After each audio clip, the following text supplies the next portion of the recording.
Hey, Chika, we are live. How are you? Awesome. Doing well. How are you? I'm cold. It's cold here. Oh, really? Yes, it's cold. And about to get extremely rainy on top of everything Oh else. my gosh, wasn't it like 80 in the 80s like last week? Yes. Yeah. Anybody who says California weather is boring hasn't really spent much time here because it's definitely not. We are supposed to get, they're saying 3 inches, 4 inches of rain on Friday or tomorrow, something like that. But whatever it is, it's more than I want. Mm,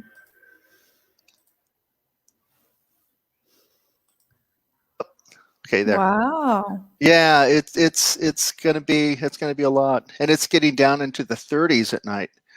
So yeah, I mean it's yeah. Anybody who thinks we're out here on the beach surfing right now is wrong. But I'm sure it'll be 85 degrees, next week sometime. That's the way it Yeah. usually happens out here, right? So Yeah. how are you there? Well, What's the word there in Japan? we're doing okay. I've been going back and forth between Kyoto and Osaka, so Mhm. that's been quite fun. But yeah, in terms of music, I just did a couple of like live shows this past few weeks, and I'm trying to be exposed as much as possible these days. And remember, Scott, we did this CD. We did Yes. it. Yes. Yeah, no, So I remember. so we got this out how long ago? Like few It, months it's been ago? it's been a couple of months. Yeah, just a couple of months. Mm. And yeah, the CD has been doing well. And we've been having a couple sales, which is awesome. So thank you everybody for getting our CDs and listening and downloading on Amazon Music, Apple Music, Spotify, all those Yeah, online yeah, platforms. yeah. Uh, Direct from the label, Naxos Direct for a couple more weeks. Then yeah, then I think we're we'll find out the details after that. yeah. But But I will be coming back to LA in a couple of months, I believe. I hope so. So maybe we can get on our new album. We're always almost halfway through, right, Scott? yeah, yeah. That's the new Spanish record. We don't have a name for it yet, but Mm. yes, it's a lot of Albinez and yeah, really, really, really fun stuff. So, if you know the videos that we've been doing Mhm. around Spain, Granada and Catalonia, Yeah. um, yeah, out in Mallorca, Yeah. yeah. So, that, but much more. Yeah. We still haven't quite figured out doing online virtual playing quite yet, but I'm pretty curious Right. to try that. Yeah, yeah. I mean, I think we resisted it early on. It was just like, oh, this won't last that long. And, everybody's doing that. It's like, we want to be in the same room together. We want to be, feeling the music, not through a computer. Yeah. But it's almost a year now, so it seems to Yeah. me Right. that we're running out of options here. We need to most definitely just make music any way we can right now. Be creative any way we can. Mm. Hopefully, everybody out there is doing the same thing. This is Mhm. yeah. I had a really nice conversation with my old teacher from USC, Mm. Bill Cannengeiser, the other day, and we were just talking about ways to kind of motivate yourself every day to get in there and practice. And Yeah. even though you don't know exactly what you're practicing for sometimes, because you don't know when you're going to be able to play live. And we're talking about summer concerts and all of that, and it's like, Yeah, at this point we'll see. we've been in lockdown. Well, you guys have been in lockdown. Like in Japan, we're sort of okay, but We um, prefer safer at home. Lockdown sounds like we're in trouble or that's something. true. But Yeah. what I've been realizing is that we as musicians, we always have to self-motivate. And for to me, whether it's pandemic or not, like I'm constantly trying to get myself motivated, find things to do, finding projects. So To me, sure, like, right now it's difficult to get together with people, and that is troublesome, but the motivation aspect, the practicing aspect, it seems like Yeah. it hasn't changed a whole lot to me. That's what I've been realizing. Yeah. Well, there's I'm a big visual art fan. Mhm. Studied art history, especially contemporary artists for years.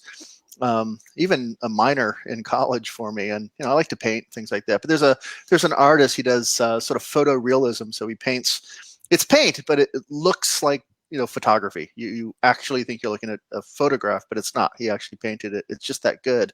Mm. And his name is Chuck Close, and he was sort of mid late 20th century, and he always said, his famous quote was, inspiration is for amateurs, professionals just get to work. So Mm. it if you're sitting around depressed in quarantine and you're waiting for inspiration to hit, good luck with that. Mhm. Yeah, I've said it a million times on here, but I do this 15-minute rule thing, and I just always say, okay, I'm going to play for 15 minutes on the days that I just really don't feel like it. And I have never just played for 15 minutes. I did it last night, and ended up playing for a little over an hour or something like that, and actually got a lot of stuff done, because when you're just planning to practice for a little bit, you don't just start goofing off. You're like, no, I'm going to work on that etude, these 4 measures that have been driving me crazy. And once you kind of get into it, next thing you know, an hour or 2 or 3 has gone by, and Yeah. there you go. So, but this has been a test for sure for everybody I know. Mhm. Not just for practicing, but for diets and exercise, and you know you name it. It's tested us all. But hey, who are we talking to today, Chika? So I hear we're going to have a guitarist and a music therapist, and his name is Ron Borczon. That And is true. yeah, and he's a great friend of you, Scott, correct? The reason I live in the neighborhood I live in is because I went to a party at his house, and next thing I know, him and I were on a golf course with his realtor, and one thing led to the next, and I was looking at houses, and the next thing you know, I'm a proud homeowner in his neighborhood. So I have Ron to thank for introducing me to this wonderful part of Southern California that I live in. Mm, yeah, it's a beautiful neighborhood. So, yeah, I'm so excited to hear about his career and also about his music therapy work. That's quite a new field for me, so I'm very curious to I know I I, what I it's all am as well. I mean, I've known Ron a long time, but I've never really talked to him a lot about what music therapy actually is, and who it benefits, and what current research is like. Are there different approaches to it? um, I'm just superficially aware of things like working with children who maybe have autism, or behavioral issues, or people suffering from addiction issues, things like that. But I'm sure it goes way, way, way deeper than that. So we'll see. Mm, So we'll dig into that. But Ron is also a very, very good guitar player, and a very good uh, pedagogue in guitar, and has had some wonderful students, including some of the best guitar students I've heard come out of Southern California. So we could talk to him about that as well. And he's got a couple of records out, and why don't we just bring him in, and yeah, let's do it. instead of talking about him behind his back like this, we should do this face to face, like adults. What do you say? Let's do it. Ron, Hi, Hey, Ron. there he is. How you are know, you? I'm good with Chika. I got to tell you though that when Scott moved in the neighborhood, The property values went yeah, down. the property values went down a little bit. It's taken a couple years to recover, mainly because Man, did they recover? I got the comps the other day in the mail, and whoo. well, two things happened. His closet electric guitar playing happened, and that it just screamed throughout the neighborhood. And then there was his golf game. And Ron, you promised. there's so many golf courses in our area that when he would go out, people would just stop golfing, and that kind of brought things down again. It was nicer to golf it, but let me say, hey, I bought my house from a golf bro. That's right, you did. I did. There was a putting green in your backyard. I gave up on the putting. I turned it into a Japanese rock garden. That's nice. It's more useful for me. Yeah, I mean, the last time I was at your house, there was still a putting green there. That's the last time you had me over. You can come over right now. We can do this on one camera. I mean, she can all just talk, and in 5 minutes, you'll be in this room. That's fine. Right. Wow, it's really that close, huh? This is how our relationship is. Yeah. No, I walk my dog past Ron's house all the time. Aww. And that's where the eggs come from on my house. I just figured it out. There's these eggs in my house every once in a while. He throws these eggs in my house. And toilet paper rolls. Yeah, the toilet paper rolls stick where the eggs are. Yeah, I was going to say I'm pretty sure I could hit a golf ball to Ron's house, but Ron would dispute that. Yeah, that's true. You couldn't hit the side of my house, but don't try. Yeah, so Ron, thanks for having us here. We're super excited to have you, talk to us. Oh, yeah, we're going to talk about other things. That's right. Yeah. We got a couple of people saying hi to you, Ron. Michael Kessler. Hey, Mike. Saying hi to you. Mike, I'll never forget you butchering Bach. And Jordan McGill is saying hi to you. No kidding. Jordan's one of my Biola students. There you go. In the new program at Biola. Yeah. And we got others here as well, but we'll get to them. But Okay. people are already weighing in here. They love you, Ron. Good. I need that to keep my ego going, because when I get up and I look in the mirror in the morning and I go, "Who's that guy?" Yeah, I'm right there. I'm really right there. I never knew what that meant. I get it. I get it now. Mike Kessler could actually tell you a good story about me teaching him guitar, even though he was also a music therapy student. But he always brings up the story about playing for a lesson for me. So that might happen later. Okay. Well, we may have to bring him in here, do another screen. So, Ron, I know you're a Florida State grad. What was your inspiration for picking up the guitar, and how did it lead to Southern California and music therapy and Centaur recordings and all of that? What's the origin story of the legendary Ron Borczon? I started playing guitar. My brother got me. Well, I'll tell you what. Even before he bought me a guitar, Fred Node back in the day had a PBS lesson every week for an hour, and you would. I used to watch him and his ascot in his living room with that. Yes. So I convinced my mother to buy me a guitar and to buy me the book. And that's where I first started learning how to play guitar. But then it was really my brother's influence that got me playing, chords and things like that. And I started playing in church when I was younger, and I was a singer-songwriter type of thing in high school. And I started to go to school at Slippery Rock north of Pittsburgh. And I had heard about music therapy, and even though Slippery Rock didn't have a program, they had this thing going on with Duquesne in Pittsburgh. And so I had to start learning classical guitar.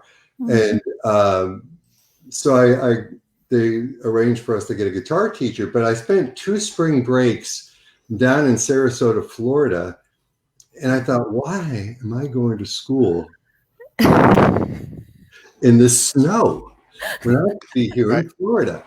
I was actually at Slippery Rocks in February last year, so I know how it looks. Really? I love the area, but it was a snowy town. Yeah, and they have a beautiful hall there now too. I played in that hall. I'm sure that's probably the same hall you played in. I played in it after I graduated, of course. But so I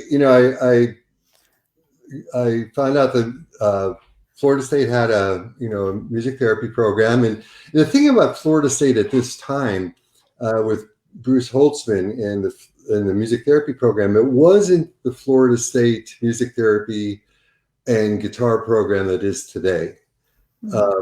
So when I first started going to Florida State, my classmates were Mike Chapdelaine and Laura Oltman and Steve Robinson.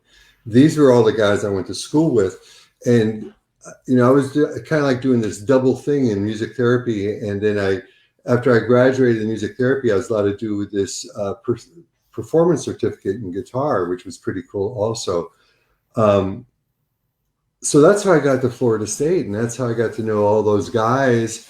And we're still lifelong friends. And Adam Holtzman also. We're just all great friends.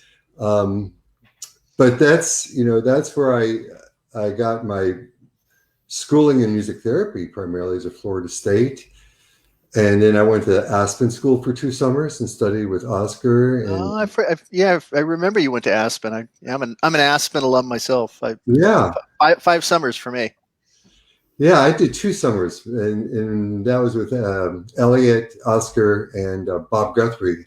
And Bob Guthrie, if you don't know who he is, man, great guitar player and a phenomenal teacher in Dallas, just wonderful. So then I got this assistantship to the University of Southwestern Louisiana. Now it's called the University of Louisiana at Lafayette. And I wanted to do a master's in performance, but they didn't have that in guitar. So I was able to help kind of like create my own degree. But the head of my committee was Elliot Fisk. And so I would study in Aspen, and then I'd bring Elliot in for concerts, and I would have these mega long lessons with him. And then I would go up and study with Bob in Dallas. Elliot will go on for as long as you can take. I could take it. I could take it too, yeah. And but my weekly lesson was with a pianist harpsichordist who had perfect pitch. And so she would look at the guitar music and she would say things like, well, why is this not legato? Why are you not playing this legato? Why isn't this melodic line not happening the way it should happen? And I'd say, well, because it's hard. and her name is Madeline Tribble. And she would say, so? I mean, just you think it's hard doesn't mean the music should suffer. Boy, I learned a lot about I've heard that before. Yeah. Clearly, she didn't know a lot of guitar players. Yeah, she didn't. But what an ear this woman had, and of course, studying Scarlatti with her and Bach was just fantastic. And so I got my master's there, and then I started working in Baton Rouge at a psychiatric hospital. And that's where I met my duet partner, Bill Airy, who my first CD is with. And then I interviewed for the job at Cal State Northridge, which was really kind of a dual job at the time. It was developing a music therapy program. But what year was that, Ron, when you came to see that? 1984. Wow. Okay. 1984. So Ron Purcell was still pretty much in his prime. Mm-hmm. And it was weird because most music therapy interviews, you don't have to play. You go in for an interview. But at Northridge, I had to play. I had to do a performance plus a regular interview. And so half my load was music therapy, half was guitar. And it stayed that way for really up to about 5 years ago. So, that's it in a nutshell. Really, that's how I got to where I am today. Yeah, it's funny. A lot of guitar players studied with harpsichordists. I know Elliot worked with Kirkpatrick. Yeah. Sharon Isbin worked with Rosalind Turek. Yeah. I know Bill Canegeiser working on that Handel suite that he recorded with Malcolm Hamilton. There's this history of harpsichordists and guitar players out there. That's especially before they had guitar programs at a lot of schools. Right. And, I mean, they certainly do hear things differently. They don't hear it guitaristically; they hear it musically. And were you cross stringing a lot under her tutelage? Not a whole lot, a little more than normal, but not like constant. Okay. It's really about musical line and harmonic structures and really how to just play really musically. Yeah, I always tell guitar players, if they have a chance to study with a non-guitarist, I mean, don't blow off your guitar professor, but listen to people who are not good. Yeah, never. We're the ones that give the grade, after all. But yeah, or at least play with musicians who are non-guitar players. Because like Chika was saying, like I've heard that before. They don't care that it's hard. Yeah, They don't care. It's just like, look, it has to sound like this, and like make it sound like that, or what's your problem? and if you play with a wind player or a singer, you actually learn how to breathe. Yeah, absolutely. Yeah, I to this day, yeah, I write breaths in my music, and when I take a breath, I literally take a breath and I play, and it's I mean, you got to breathe anyway. Why not make it practical? Right. Why don't you breathe with the music instead of against it?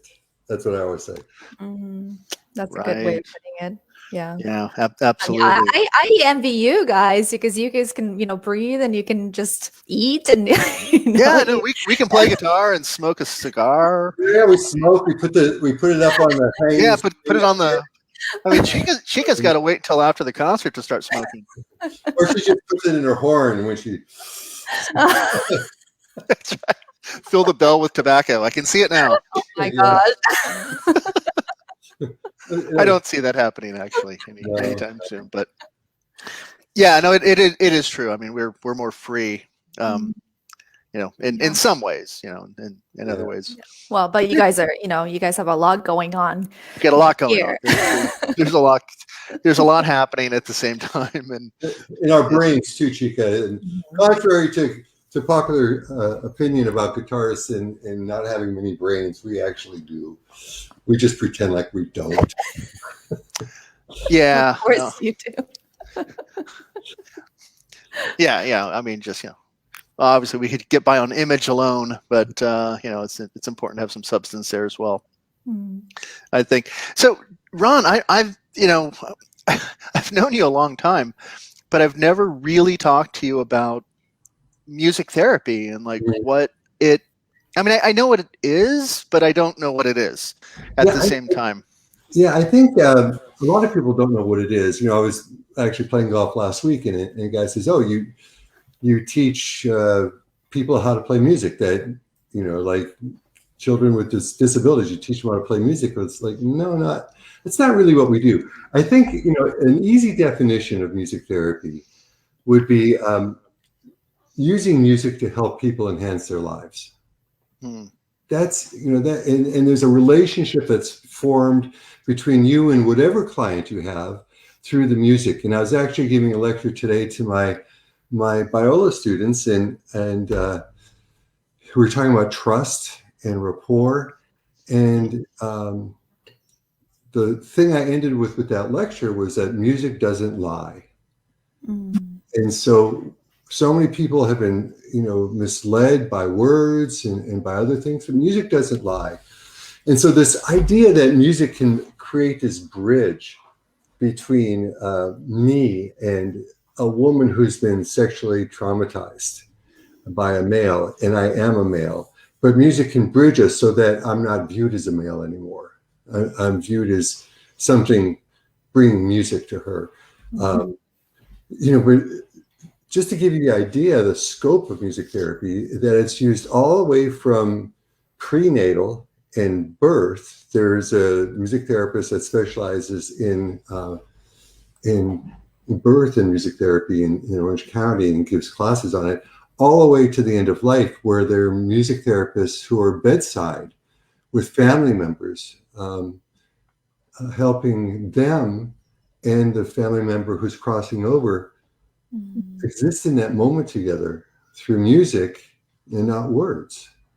So it runs the gamut. We work with anything you can imagine, any type of disability, any type of emotional disorder, any type of behavior disorder, everything we work with. And I have worked myself with, children with autism who learned how to talk through music therapy sessions with me. I worked in large disaster areas, like after the Columbine shooting, after the Northridge earthquake, after Hurricane Katrina. I've done all kinds of work around the country after mass trauma. And now I continue to work primarily in drug and alcohol rehabilitation, working with, right now, most of my clients are, in their 20s. And you think, how can I relate to someone in their 20s through therapy, outside of, of course, they would look up to a talk therapist that might look like me, thinking I'm like a Freudian figure, which I'm not. But bringing music to them, that connects us in such a profound way that they find answers to their feelings. They find ways to express their feelings through the music. So it's a pretty vast field that's continuously growing. And the younger generation of music therapists are just bringing innovations to the field that are just tremendous, really great. Now, you wrote a pretty well-known book on music therapy. Am I correct? Yeah, I've written 2 books that are used throughout the country. One is called Music Therapy: A Fieldwork Primer, which is used for students going into their first experiences in being a music therapist, and another one called Music Therapy Group Vignettes. Both of those books have been translated into Korean and have been used in Korea in their music therapy programs. So, in fact, the royalties I get from those 2 books are buying me my new set of golf clubs that I just ordered. So Wait, what kind? What kind? PXG. Okay, I was trying to sell you my AP2s, but I knew you weren't interested. No, okay, that's fine. Yeah. No. Well, my question is, there's so many kinds of music, right? And to choose from when you're doing music therapy. And it's such a broad question I'm asking, but how would you choose, what kind of music, or, what kind of music fits in certain situations? That's a good question, Chika. And it really depends on the client that you're working with. For example, if you're working with a child who has autism that doesn't speak and has poor social skills, you might do a lot of improvisatory. I play piano pretty well. Improvisation with them on different percussion instruments, getting them to trust you through the music. But if I was working with like yourself, Chika, if you were a client of mine, I'd say, what kind of music do you like? And you would tell me. Classical music, for example. Yeah. So I would ask you, who's one of your favorite composers? Let's say Vivaldi. Vivaldi. And I say, well, look, why don't we listen to some Vivaldi then? And you might say, yeah, I want to listen to this great Vivaldi guitar concerto because you're so into guitar these days, and you're wishing that you would play that, actually. And so we'd listen to it, and I'd ask you things about the music, what you liked about it, and you start explaining to me what you liked about that music, and we'd be connecting then, right? You'd be telling me, but what I'd be listening to is how you tell me about the music, because what you're telling me about the music is how you're telling me about who you are. So when you start telling me about certain aspects of the music, and I ask you questions about the music, that's coming from what we call your internal frame of reference.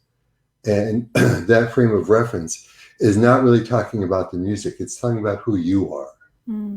So client preferred music is a really big thing in our field, because that helps us connect with you. You begin to trust us because we are listening to your music.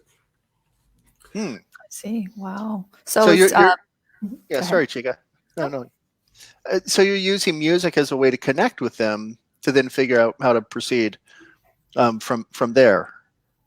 Yeah, exactly. And if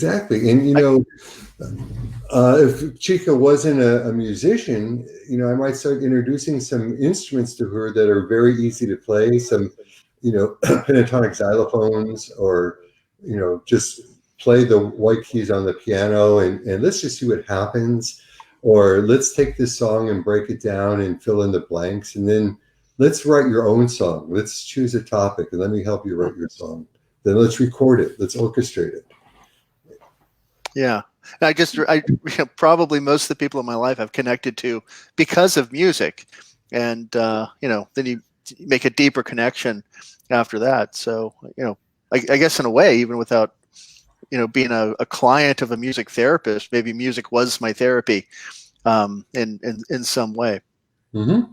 And when I interview students who want to come into the program, and I ask them why they want to be a music therapist, many of them answer because music was my therapy. Music pulled me out of a depression, and so they understand the power of the music. Because what happened for them, and for me, it was kind of like the same thing. I mean, when I was an adolescent, I had a really hard time. I mean, I grew up in a home without a father. My father died when I was 2, and I was having a hard time with life. And I started writing songs. I played in a small little type of folk band, 2 acoustic guitars and a couple singers, and that was helping get me through this. Yeah. Now, I was going to lighten it up and say, hey, what do you do if a musician comes to you really stressed out? Which I've had. And I've had musicians, because I work at one place in Malibu where I work, and we get a lot of, pop stars and family members. I think I know the place. Starts with a P. No. You. It's a different place. That's a different place. Okay. But it's that, and I know I can say their name. They're called Milestones. I work at a place called Milestones and also Wildwood Recovery, and you often get professional musicians in there, and they can either be the easiest people to work with or the hardest people to work with. One time, I had a rock singer and another singer from Broadway. And as a group, we decided to write a blues song and record it. And having those two sing the blues, it was like being in a session. It was incredible.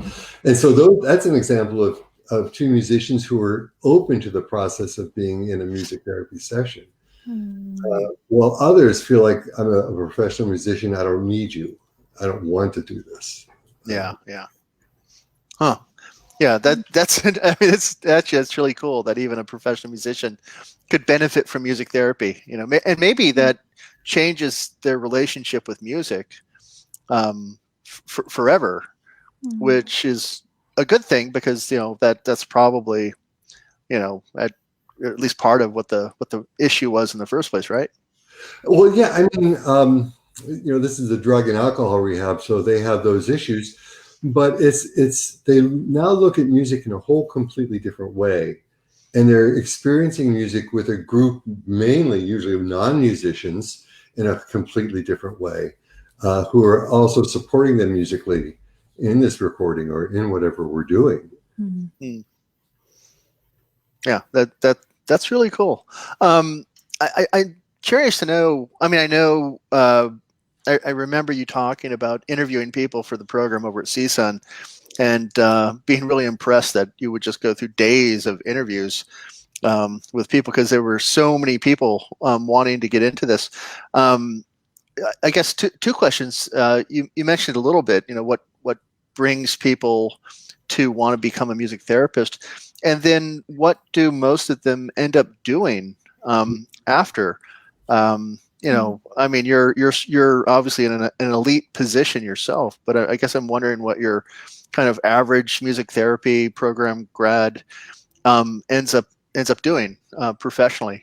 Where do they work? Is it private practice? Do they do sort of like outsource work for programs? I don't know. Yeah, that's a good question, Scott. I want to preface it though that students that come into the program. 30 years ago, music therapy was thought to be a fallback program if you couldn't make it as a performer. And it's not that way anymore. Students coming into the program, you've got to be learning how to play guitar functionally and playing piano functionally. And you have to be able to sing, and you have to do that. These are primary primary aspects of being in the field. Right now, I just had 2 graduates just finished in the past 2 weeks. Both of them got hired right out of their internship by their internship. Almost every grad that I've had in the past 5 years that wants to be working is working. Especially if there's a thing after you graduate, you need to take a national exam to become board certified. I was going to ask: is there sort of a certification that you have to get? Obviously there is. I just don't know what it is. Yeah, it's a national exam, become board certified, and then you have to keep that certification up every 5 years by doing continuing education units. Imagine after you graduate with a BM in performance that you have to keep your performance up by taking at least 100 hours of extra lessons. I think you should. That's a great idea. Or you lose your license to play the guitar. Or you're not considered real anymore. No. You have to keep that up. And there's just a paucity of music therapists. And a lot of my music therapy students, graduates, create their own jobs. I have one that's very enterprising. She's created her own company. She works for me in the clinic, also at the CSUN Music Therapy Wellness Clinic. She works there. I got her a grant to work at Simi Valley Hospital, and then she has her own studio on the side where she sees clients in her studio. So we have, the gamut of private practice all the way up to I have graduates working in the state hospital system. And do you know that in the state hospital system with a bachelor's degree in music therapy, I think your starting salary now is about $70,000 or $65,000, which is often what a starting faculty salary is with a doctor. That's a couple thousand short of an assistant professor, full-time tenure track. Yeah. And the state, our state hospital system is pretty tremendous when it comes to taking care of the state worker, with full benefits and the whole thing. So some of my graduates go that route. A personal question. You've mentioned working. Charge you for this, then, if it's personal. No. So, I know you've worked with children with autism, and you work with, people with, drug and alcohol problems, things like that. I guess I'm wondering, what about music therapy with, something like Alzheimer's? I have a father who is suffering from advanced Alzheimer's at the moment, and he's sort of not there most of the time, but then sometimes things sort of like trigger him, and he becomes lucid for a while. And I'm sure, Ron, you saw I'm not going to lie, I cried when I saw that video of the New York Ballet prima dancer. Yeah, I had who that was 90 years old, 100 years old. I don't know how old she was. She was older than us. And they started playing Swan Lake, I think it was. Yeah. And she remembered all them. And she was like in a wheelchair. She was in a wheelchair. And I was just like, I'm not crying, you're crying. I was bawling. But I guess, what is the research on music therapy? And I guess I'm starting to think music therapy, you just call it music. But guided with expertise, obviously. Where is that at with things like dementia, Alzheimer's, and Well, what we've learned is that because the way the brain processes music, it is often not as affected as the cognitive portions of the brain. And so I've seen people with Alzheimer's who don't know their children's name sit down and play the piano without missing a beat. It's just there. Of course, when you look at that movie Awakenings, with Robin Williams, yeah. How L-Dopa, when they gave patients how that helped them. But because music is so uniquely processed in the brain that it affects memory differently. And so I have a great video of a lady, and at Beth Israel in New York City, who has no, I mean, if she met you, Scott, and you'd say, "Hi, I'm Scott," and in 10 seconds later you said, "Do you remember my name?" And she'd look at you and say, "I've never met you before, but I'd like to meet you." That quick, but she can sing songs from her youth. Huh. I mean, just beautiful. And also in people with strokes, I worked with a man he was probably about 83, and he had a stroke, lost his speech completely. He could play harmonica, and so we would improvise on harmonica, especially on Shenandoah, Mighty River. But he would also, when he spoke, you couldn't make sense of him. But I have recordings of playing guitar or keeping a beat on the guitar and him singing Silent Night without making a mistake. Because the part of the brain that relies on music is not damaged like the speech part. And so he's using that part of his brain to sing. And in fact, there's this whole process called melodic intonation therapy, where it relies on what's called the neuroplasticity of the brain, where the brain can help recover itself and repair itself. We're using chant, music, and rhythm and some physical movement. You can help people that have lost their speech to speak again in functional sentences. And in fact, you can do a nice YouTube search of melodic intonation therapy and see that in action. It's pretty remarkable. Wow. That's amazing. I guess, so the part of the brain that's not affected, I guess, by dementia, where music lives, is there any evidence that shows that, focusing on that part of the brain can maybe stimulate the other parts of the brain? Is there any improvement with, patients, or is it just nice that they're able to tap into something and, still have music even if they've lost a lot of other things? Yeah, in dementia and Alzheimer's, you really can't do anything about the disease itself. But you never know if a patient is attending to, or a resident or someone who's older is attending to the music in that moment. They may be in touch with reality really at that moment, and they may know who you are in that moment. And I always think that when you have moments like that, as a family member, seeing your loved one experience that moment of lucidity, or if you're the person themselves experiencing that moment of lucidity for a moment, it's a gift. Yeah. It's a gift. Well, I always think, it's funny.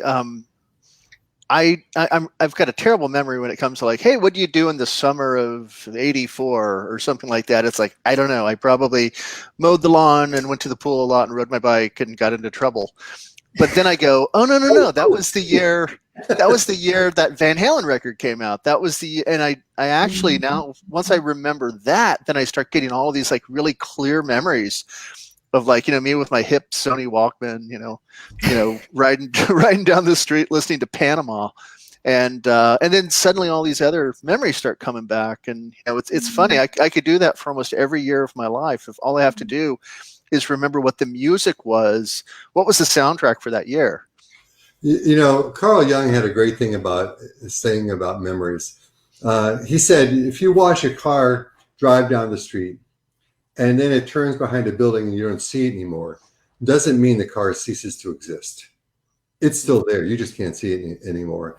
So memories are encoded in the brain. And if some neuron synapse fires because of the music that brings that memory to life, it's there. Yeah. It's the musical stimuli that created that synaptic connection to the memory, so that it becomes conscious again. I was doing a training in this thing called the body method of guided imagery, and this is back in '94 or '95. I can't remember what it was now. if I listened to the music, I'd probably remember what year. Yeah.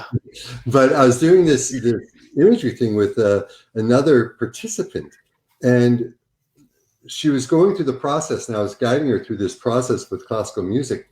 And she was talking about the pressure on her head and her shoulders, this incredible pressure.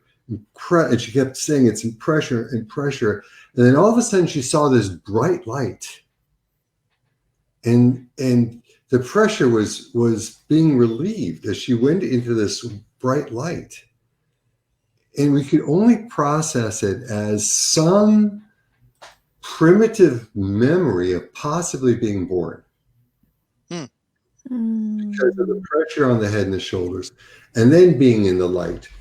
We couldn't figure out any other reason why that was there that way, at least in our processing part. Thought of it maybe as this primitive storage somewhere, of a memory of the birth process that there's no way you can recall. You just can't. That's amazing. That's impressive. Wow, Ron, I really respect what you do now. I mean, I always did, but I was like, what does he do? He just want to tell me, but now I've got a public interview with you. You have to answer the question. Well, she'd ask me, I'd say, I'm focusing on my shot, Scott. I'm not at work. Hey, I woke up after the 9th hole. Hey, I heard from a little birdie that you are starting a brand new music therapy program at another university. This can't be true. It is true. I'm actually fading out of Northridge. I'm almost on my way out there. I'm in partial retirement, and I'm starting a new program at Biola University in La Mirada. And it's quite a chore to begin a whole program and getting it approved through the American Music Therapy Association. And I've just been working on it, kind of nonstop since I was hired in August. And hopefully I'll get it all ready to go and be fully accredited by the fall semester. Oh my God! Really, wait, so it's not a CSU curriculum process, clearly. No, it's not. No. It's not. No, so you're really rebuilding the not rebuilding it. You are actually building the program from scratch. Creating courses and having to get them through the curriculum committee and then getting them through the approval process at the national level. And I got some great students there. They're just really special. As are my CSUN students. I love them both the same. Yeah. Yeah. Congratulations. So, that's amazing. Yeah, that's amazing. So I don't know if this is something to do with music therapy, but do you see, because you analyze a lot of people and possibly musicians, do you see any personal tendency or character depending on what instruments they play? Huh. Start with saxophone, Ron. Chika, I never really thought of that. I thought about personality types, the 16 different personality types, and which are the most that go into music therapy. But no, I mean, I've always noticed that guitarists are a little off. And I think that's because they have to focus on too many things at one time. So, but I enjoy being off, don't you, Scott? I mean, don't you? I do. I being normal is so boring, and I feel sorry for anybody out there who's normal. Try being a weirdo sometime. It's much more fun. But I'll tell you that I believe I've got a pretty good ability when I go to a music festival. Like Ron, you mentioned Aspen. It's not a guitar festival. You've got guitar, you've got every instrument in the orchestra, you've got piano, you've got all these different things. I am pretty good at looking at someone going, tuba, definitely. That's a violin. I mean, that's easy because they got the hickey, but it's viola. I mean, I can tell a violist from a violinist too. That's it's gut stuff, but I'm usually pretty good at it. I can figure it out, pretty pretty easily. I'm a card player, right, Scott? I played. I know you've been to Vegas for the World Series of Poker, right? Oh. Yeah, no, Ron. I was going to say Ron doesn't play, but Ron plays. I was finishing the cash a couple times, but my second summer at Aspen, I was with Adam Holtzman, and and there's this other guy, Peter Winograd, who's a violinist somewhere in this country, and we would host poker parties with young violinists who didn't know how to play cards. And I'm not proud of it now. But you left with their violin? But it fed me quite a bit in those days. Yeah. Yeah, no, I know you take the card game very seriously, and yeah, I had a friend who was looking for a card game around here, and I gave him your number. I don't know if you ever called, but then it turned out you were probably way too serious for him. So yeah, he probably backed off. He was just a tennis player. Oh yeah, I did call him. Yeah, you did. Yeah, Tom. Yeah. He I don't think he was into what we were doing. Yeah, no, he's a tennis pro, but he was looking for a decent card game, and I think you guys were a little too serious for him there. So that's fine. So what do you have in store for, I guess, guitar projects? What are you working on? What are your guitar goals? Because we never stop being students, and right. I think it's cool.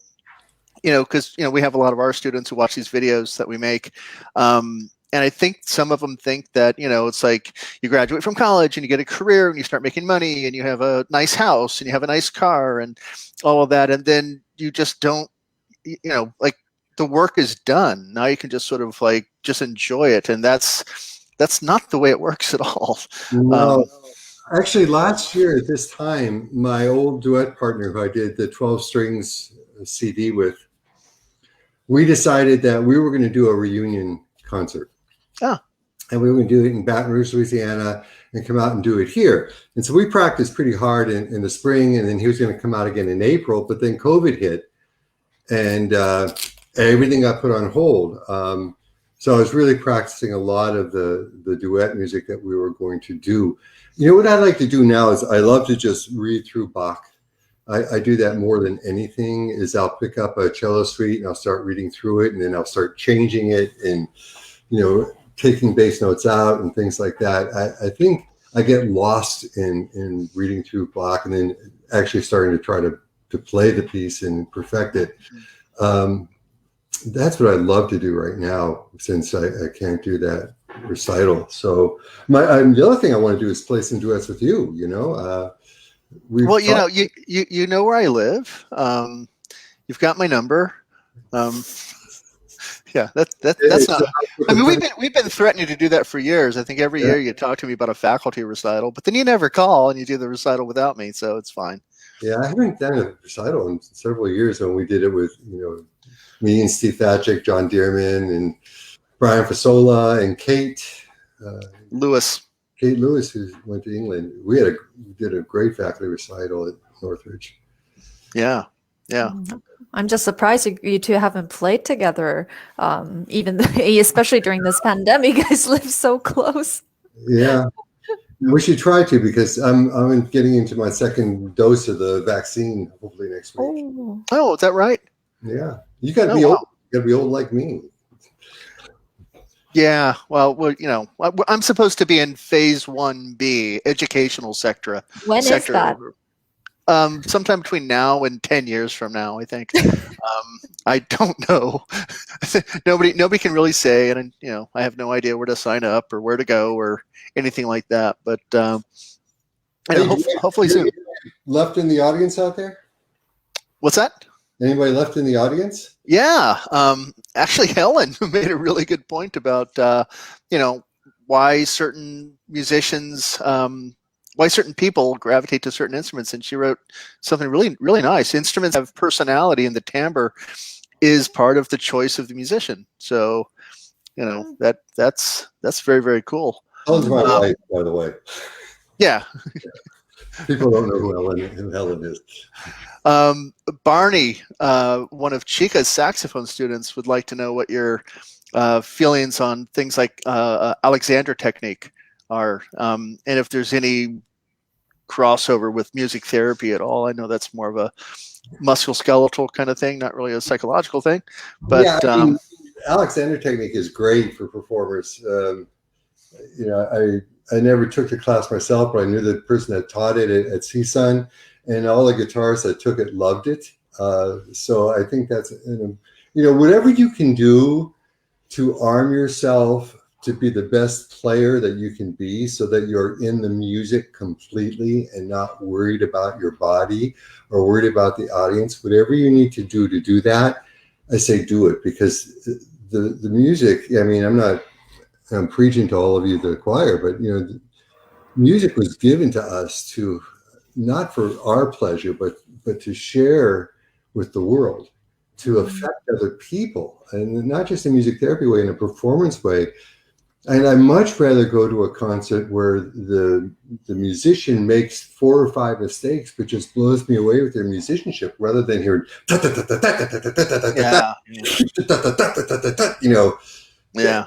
I mean, that's not healthy to listen to music that way. The computer can do that, The computer put that human element of timbre and moment to moment expression, so that the expression is almost different every time, Yeah. I was in Germany a couple of years ago, playing a solo concert, and I was already pretty nervous. And the night before my concert was David Russell, and then the next night I was sharing a concert with Pavel Steidl. So I played the first half, and Pavel Steidl played the second half, and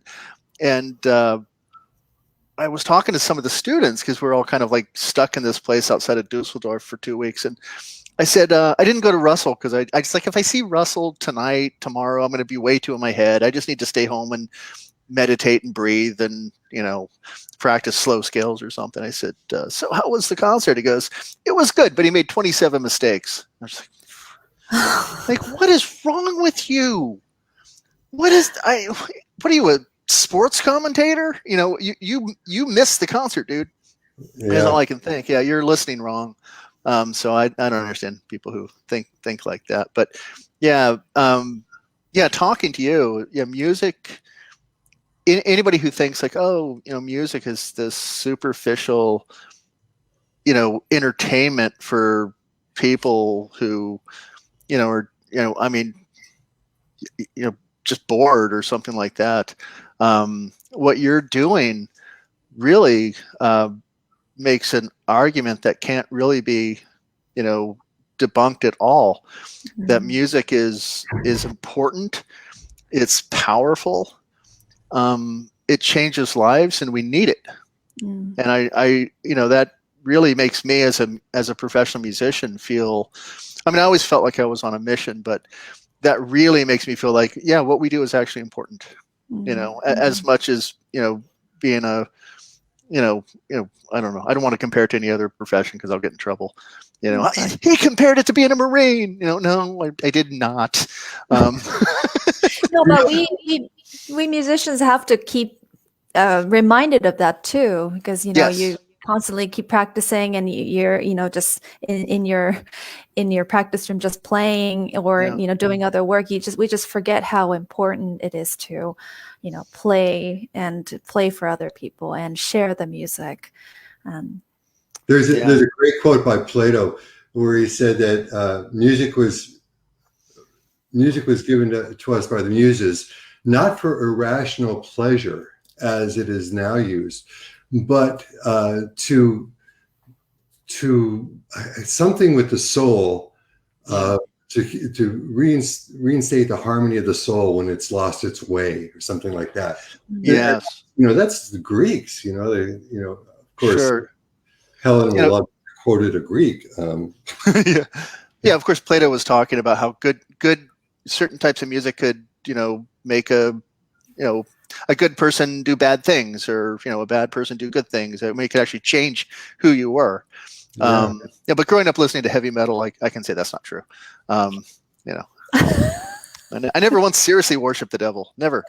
Do you ever wonder why adolescents? I've thought about this a lot. Why adolescents many gravitate towards heavy metal and raucous music, and there, it's cathartic. It's completely cathartic. It is, but yeah. also there's a relationship with their raging, changing hormones that are so disorganized and so just out of control that this music they can relate to, because that's what their bodies are doing, you know? And then the older you get, I mean, the older you get, you can get, you know, mellower and, you know, I mean, you can still go back to the music of your youth, but it doesn't have the same effect as it did.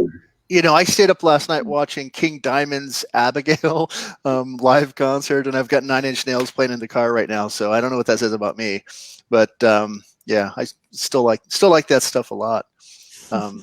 Yeah, when Chika got in the car after what was a concert in Glendale, I had Rob Zombie playing, and she's like, "Okay, all right then, this is happening." I don't know. I never really grew up, and you guys know that. Ron, I told you this hour would go fast, and yeah, look at that. It's 8:02 now. So, man, thank you so much for joining us. This was honestly really, really interesting. Yeah, we never talk about interesting stuff, you and I. This was great. I don't know much about music therapy, and you really introduced me to, you know, the field. So I'm really curious to know a little bit more about it, and what music. Yeah. Thank you. I think all musicians should know that, you know, music can do this, even if they're not a music therapist. You know, a licensed music therapist, a trained music therapist, but just to know the power of music is much more than just, you know, showing off, ego, whatever, you know, trying to be cool. Yeah. It's we have a gift, and it's how we use our gift that makes us in the end. I think that is probably the statement to go out on right there. I don't think we could say it any better than that. Ron Borczon, thank you so much for joining us. Can't wait to see you on the golf course. I promise to practice next time before I get out there. And yeah, matter of fact, I'll be over in 5 minutes just to hang out. So see you in a bit. Thank you, Scott. Thank you, Chika. And thanks for whoever listened out there. Yeah. Okay. See you, everybody. We will see you next week. Okay. Bye. Bye.